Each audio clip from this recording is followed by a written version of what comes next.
Et on retrouve en direct de Montréal notre correspondante Catherine François qui suit cette visite pour nous. Bonjour Catherine, Justin Trudeau et Gabriel Attal ont évoqué plusieurs dossiers importants. Oui, et en fait, ils viennent tous les deux de donner une conférence de presse pour résumer leur rencontre de ce matin. Plusieurs accords ont été signés, notamment dans le domaine de la lutte contre les changements climatiques. Ils ont aussi parlé des conflits actuels, c'est-à-dire la guerre en Ukraine, la guerre dans la bande de Gaza.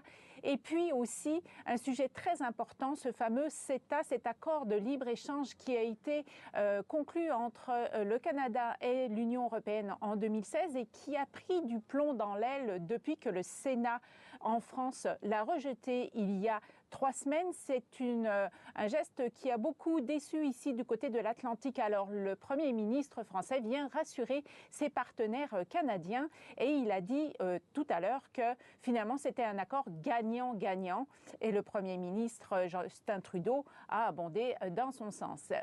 Gabriel Attal va aussi devoir rassurer son homologue québécois François Legault qu'il va rencontrer cet après-midi à Québec. Il doit donner un discours devant l'Assemblée nationale du Québec en fin d'après-midi et cette visite va se conclure demain à Montréal avec, encore une fois, on va parler économie, échanges commerciaux avec des entrepreneurs français et québécois, et puis une rencontre aussi avec des membres de la communauté française ici à Montréal, avant de retour sur Paris. Catherine François en direct de Montréal. Merci Catherine pour ces précisions. On retiendra donc cette phrase, accord gagnant-gagnant, et puis juste et équilibré en tout cas pour Justin Trudeau et pour Gabriel Attal.